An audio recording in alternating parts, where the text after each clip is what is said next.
Bom, voltando. Montesquieu, então, para ele, o que que é importante, tá? A gente ter equidade para que se tenha liberdade. Só a partir do momento, tá, que a gente consegue separar os poderes e fazer com que um poder não ultrapasse o outro, né, as pessoas dentro daquele espaço, elas exerçam o que lhes cabe e a próxima etapa passa para outra instituição, outra divisão, tá, isso garantiria para ele a liberdade. Eu vou mostrar o resumo do que seria o quadro, tá. Aí a gente vai conseguir entender um pouco melhor. Ó, o Montesquieu, nasceu em 1689, faleceu em 1755. Então vocês, né, é possível perceber aqui que ele pegou realmente um período bem importante, tá, da sociedade. Eu fiz algumas anotações aqui, né, que são as questões principais, assim. Montesquieu, ele aparece, vocês já devem ter visto, já caiu vários exercícios, mas nunca é algo muito profundo. Mas, como ele era muito irônico e ele questionava muito a questão da igreja, as questões do Enem, elas tendem a ser um pouco, como é que eu vou dizer, não confusas, mas complexas, porque ele começa falando uma coisa e no final e no meio da questão sempre tem um mas. Então a gente sempre tem que cuidar muito como é que ele termina, porque também ele levanta muitas hipóteses dentro das questões. Então aqui, ele queria então, né, separar a religião da política e dar um caráter de cientificidade, tá, para a política. Tá? Deixa eu botar aqui do lado, deixa eu aumentar um pouquinho aqui. Assim, tá? Ah, a noção para ele, tá? Resumindo, assim, era uma noção de uniformidade, ele queria mostrar a uniformidade, ou seja, ele queria trazer a noção de corpos físicos lá da física newtoniana, que era, né, a nova novidade, assim, do momento, e comparar com a forma de organização dos homens, querendo dizer o quê? Nós somos natureza, né? Então, a nossa organização enquanto sociedade, ela também tem que seguir algumas leis, mas não aquela lei que era a lei colocada de antigamente, mas uma nova concepção de lei, porque estamos num novo momento histórico, tá? Essa era a noção para ele. Ele era um iluminista, né? Ele começou os trabalhos dele com toda a influência iluminista, né? Então ele, assim como Maquiavel, ele dizia, né? Embora Maquiavel seja anterior, ele falava sobre isso. Ele dizia o quê? Ó, não adianta, a gente não pode mais pensar o mundo, como pensávamos antigamente. Agora é um novo momento histórico, é uma outra construção histórica, né? E ele analisa a monarquia dentro disso. Como é que um regime se mantém no tempo? E aí, por isso que eu comentei no outro vídeo que ele pega como exemplo a monarquia constitucional parlamentarista na Inglaterra. Ele quer entender como é que aquela monarquia ela sobreviveu, tá, dentro desse novo contexto histórico, porém com essa mudança super importante que era o parlamento, né? Ou seja, todas as leis elas tinham que passar por ali, né? Então, o rei ele passou a ser um mero coadjuvante, era uma coisa, era algo muito mais de aparência, né? Porque o parlamento, de fato, é que estava tendo voz. Quando eu falei ali em lei, tá? A lei que ele compara na autoridade legítima, tá? Que seria uma ordem natural imutável, uma finalidade divina e perfeita, ou seja, o absolutismo, nesse momento histórico do século 17 e 18, ele vê agora como uma nova concepção, baseado então em toda essa teoria do conhecimento, a questão da ciência que estava, né, iniciando e as relações necessárias entre tudo que tem no mundo, a natureza das coisas, toda a base científica, né, a base física, as leis da física, ele falou, a partir disso, a gente tem que fazer novas leis, e essa lei elas tem que ter uma uniformidade, então, a relação dos corpos físicos, tá? Para ele, a relação do corpo físico, né, a noção do homem, né, o comportamento do homem, ele também tem que seguir uma ordem, assim como as leis da física, né? Porque nós somos natureza, então a forma de organização da sociedade, a forma de lidar com o ser humano, a forma como os homens lidam entre si, elas precisam também, tá, ter uma natureza própria. Ou seja, o que que ele queria? Ele queria descobrir a natureza da sociedade, ou a gente pode traduzir isso como o espírito das leis. Tá? E aí que nasce o nome do livro. Ele queria entender qual era o espírito das leis da ciência que estava por trás, tanto da ciência física newtoniana, como da ciência dos homens, da forma de organização da sociedade. Tá? A partir disso, ele analisa as leis positivas, ele não analisa qualquer lei. Tá? As leis positivas, que são o quê? Leis criadas pelos governos.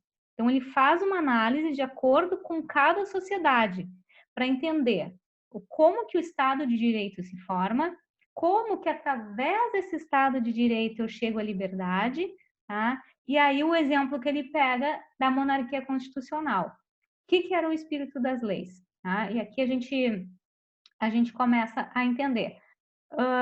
Analisando as leis positivas, então, leis criadas pelos governos.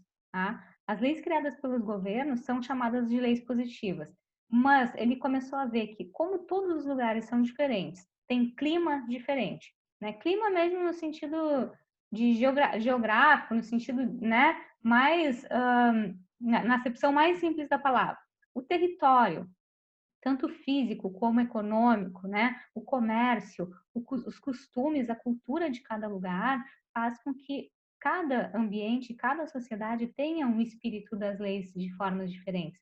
Porque as leis positivas, as leis criadas pelo governo, elas nunca vão ser iguais dependendo da cultura. Agora, tem algo que pode ser igual para todos, tá? No sentido de equilibrar essas características peculiares. E o que que é isso? São os poderes. Se eu divido os poderes em executivo, legislativo e judiciário, eu consigo ter uma separação que, para que esse Estado de Direito promova uma liberdade entre os seus cidadãos. E aí eu posso exercer a cidadania, eu posso exercer os direitos e os deveres. Tá? Essa é a noção do espírito das leis e é por isso esse título, essa relação das leis físicas com as leis sociais e, claro, agora as leis jurídicas, então chamadas de leis positivas, tá? Leis criadas pelo Estado. A partir desse estudo, tá? Hoje a gente pode compreender a seguinte estrutura. Então, o Estado, aqui é uma forma bem simples, assim, bem burocrática mesmo, tá? Que é a forma mais simplificada dos mapas mentais que eu vou enviar para vocês, tá? O Estado, criado para manter a coexistência pacífica por meio do direito. Tá? O que é a soberania? É o exercício do poder. Tá? Então, assim, aqueles conceitos que eu dei aula passada, aqui nessa forma, eles estão esquematizados de uma forma burocrática, que antes não estavam, né? Eram as ligações entre socialização, instituição, movimento social, direitos. Aqui, com a divisão dos poderes e com essa estrutura, a gente consegue definir melhor qual é o papel do Estado e como ele age. Tá? Então, os três poderes, a divisão mais básica que é que eu estou dando para vocês. Depois dos mapas mentais, vocês vão ver que, assim, à primeira vista é bem confuso, mas aquilo ali não precisa se decorar tudo, sabe? É mais assim para a gente ter uma ideia daqueles conceitos quando aparecer nos exercícios, sabe? Não pode ser algo novo. Tem que ser mais ou menos a gente conseguir entender de onde é que eles vêm. A divisão básica, tá? Dos três poderes. Então, o executivo, legislativo e judiciário. O que é importante a gente saber? Todos esses poderes, eles têm em todas as instâncias, né? Então, tem na questão o executivo, quando a gente está falando em federação, a gente está falando em presidente, né? O executivo quem é? A capacidade, quer dizer o quê, né? A capacidade do governo de se auto-administrar, é quem executa as leis, né? É quem, de fato, faz as coisas acontecerem. Então, em nível de federação, né, de estado maior, é o presidente. O governador é no estado e o prefeito no município. O legislativo, o judiciário é aquele que fica mais distante, assim, tá? Mas o legislativo é a capacidade do governo de se autorregular. Então, é ali onde são criadas as leis, onde são onde as leis são julgadas, né? Então é uma parte super importante. Nos municípios são os vereadores, né? A Câmara dos Vereadores, os deputados estaduais nos estados, né? Então na Assembleia, e os deputados federais e os senadores quando a gente está falando em federação, tá, gente? Então ali é onde se dão todos os trâmites. Então isso, o legislativo, ele é uma parte muito importante quando a gente vai falar de leis, né? Onde elas são aprovadas, né? Porque o presidente pode falar sim ou não, mas tem que passar pelo legislativo. Por isso que é tão importante a gente saber quem a gente coloca lá, né? Porque eles vão ser os nossos representantes. Isso parece óbvio que eu estou falando, mas muita gente não sabe votar. A gente deveria pegar cada cada carta, né, de cada deputado, cada governador, cada prefeito, né, o vereador, e ver o que eles vão fazer, o que tem a ver comigo, quem é que eu quero que defenda as minhas ideias, que ideias eu quero que sejam defendidas, né? Então, o legislativo é super importante nesse sentido, ele se autorregula. E o judiciário, tá? Aqui eu não vou entrar muito, eu vou deixar nos mapas mentais, porque aí é uma miríade de questões, né? Mas a função dele, o que que é? Exercer a jurisdição. O que que é jurisdição? É dizer o direito. É dizer se isso é direito ou isso não é direito, tá? Então, assim, tudo que está acontecendo hoje no Brasil, esses três poderes, eles nunca foram tão falados quanto agora, né? Porque também nunca tivemos um governo que eu não tenho nem adjetivo para classificá-lo, tá? Mas aqui a gente poderia entrar em várias questões. O judiciário eu não vou entrar tanto, porque aí é uma divisão imensa, tá? Isso aqui, ele não cai na prova, tá? Todo esse resumo, ele não cai na prova querendo testar se vocês sabem cada uma dessas coisas. Mas essas palavras elas são muito comuns, né? Esses termos são muito comuns dentro dos exercícios. Então a gente tem que saber mais ou menos aqui como é que eles podem aparecer e por que que eles aparecem. Ah, então conceitos básicos da sociologia, da ciência política, aula passada e agora, tá? Eles não vão questionar mais do que isso. Montesquieu praticamente é isso que aparece na prova. Eu quero que vocês deem uma olhada nos mapas mentais e vocês vão fazer uns exercícios, tá? A aula ela foi mais curta porque na verdade ela é um complemento da aula passada, mas para que ela tenha um caráter mais estrutural, a gente vai fazer alguns exercícios, tá? Porque na apostila, como isso aqui ficou à parte, eu criei tipo um simulado, tá? Uns exercícios extras para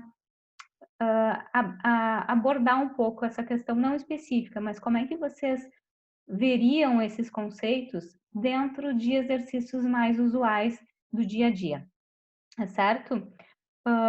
Quem não mandou as dúvidas ainda, me envie. Sexta-feira de manhã, aula normal, tá? E aí a gente vai elaborar e vai questionar um pouco e corrigir os exercícios da aula passada. Certo, gente? Muito obrigada. E semana que vem, aí sim, aula 8, e aí a gente entra numa outra parte, que é o existencialismo, que é um negócio muito bom para a gente estudar na quarentena, né? Porque a gente começa a ver Sartre, Nietzsche e esses caras todos, e Simone de Beauvoir também, né? Que aí a gente dá um caráter diferente do que a gente está vendo até agora, bem menos burocrático e muito mais existencial, como diz o nome, certo? Mas aí a gente passa a régua agora na burocracia. Muito obrigada e uma boa noite para vocês.